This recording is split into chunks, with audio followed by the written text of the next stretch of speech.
Bueno, hemen ditugu Stoutxa, Estera Silverberg eta Abraham Gostinski, bi poloniar antifascista judutarrak, Andoainen, beste bi kiderekin, Frente Popular aldizkariak zioen bezala, ikusten dituzu hemen kokalekua, justo udaletxearen parean, eta hau topatu dugu hemen, Frente Popularra izeneko egunkari honetan, 1926ko abuztuaren 16an. Hemen kronika bat dago, non azaltzen den eta kontatzen duen nola Andoainen izan ziren atzerritarrak, eta hemen dugu argazkia. Argazkian jartzen du belgas Llegados. jartzen du, zer? Belgas llegados a San Sebastián para ponerse al servicio del Frente Popular como técnicos como en el técnicos del manejo de la ametralladora.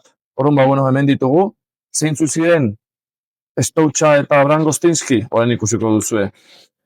Hemen dugu Abraham Gostinski,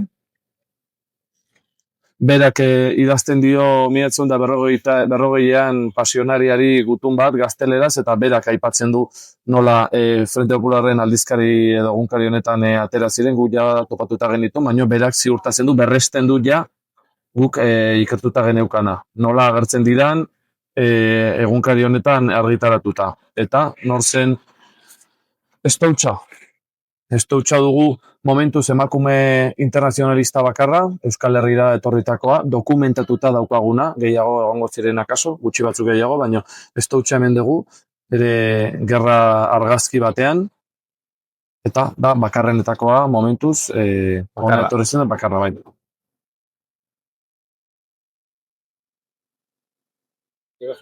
Stoutxaren Zertan zukontaz? Bale.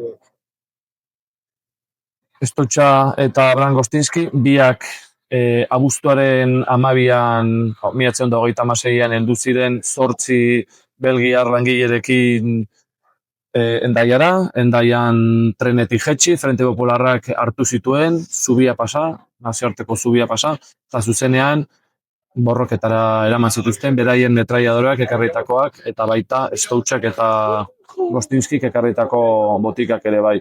Izugarrizko gerra ibilbidea dauka emakume honek, Durangoren bombardaketen lekukoa da, baita ere, zauritzen dute Legution, beso batean, gudari bat hartatzen ari zela, eta, bukatzen du bere ibilbidea, ametraiadora bat ere tokatzen zaio, tiratzea, bertan zegoen ametraiadore gizona hiltzen dutelako faxistek, eta azkenean bukatzen du bere ibilbidea Euskadin, gero ondoren jarraitzen duelako, baina Euskadin bukatzen du Bilboko aldizkari batean, mujeres izeneko aldizkari antifaxista eta feminista batean erreportari gisa idazten.